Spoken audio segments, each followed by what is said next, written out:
Hi, this particular lecture is going to help us understand in more details the concept of descriptive statistics.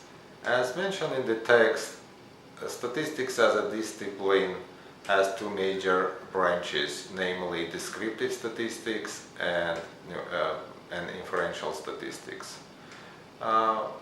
Descriptive statistics deals with the method which help organize, tabulate, graph the available data set such that the information which is otherwise non-readily available becomes available to researcher or analyst.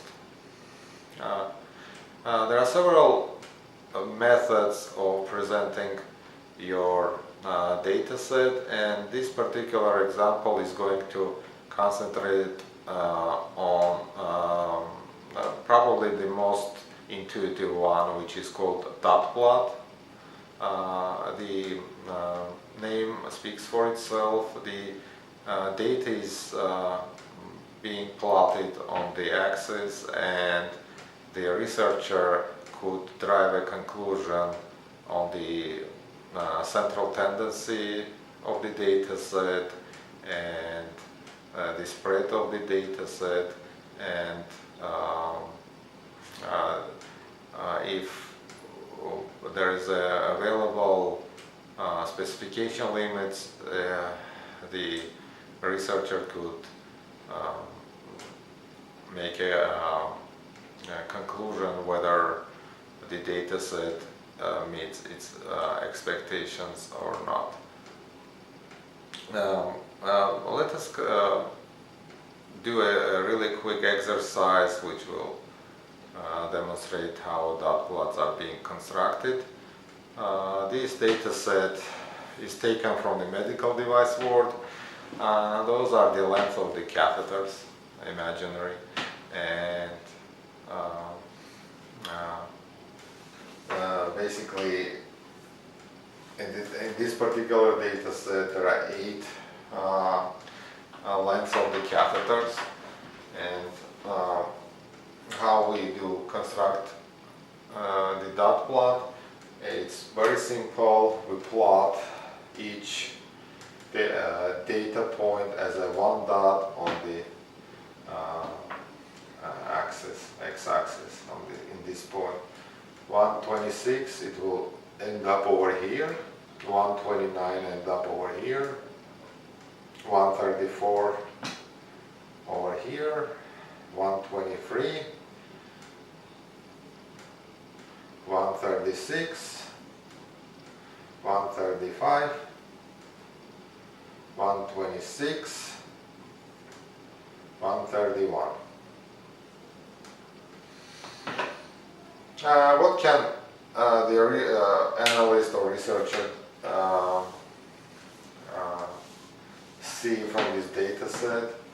It is certainly without specification requirements being considered together, the information will not be really complete, but from the graphical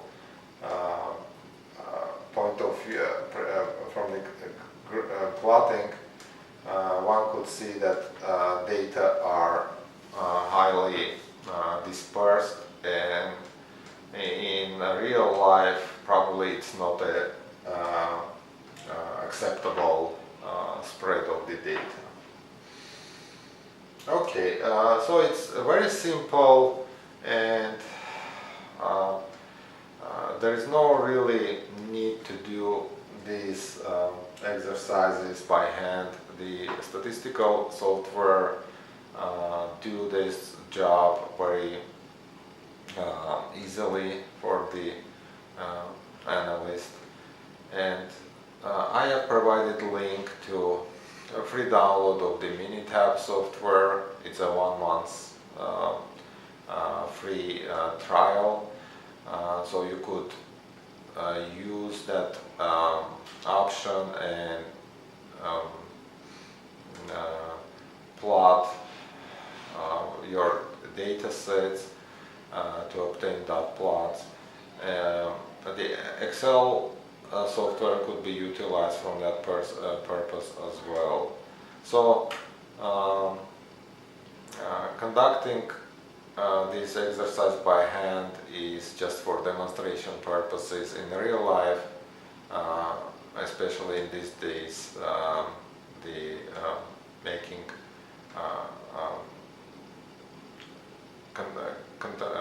constructing dot plots by hand is not really a good option. Okay, that's about the dot plots. Next video will be concentrating on the pie charts.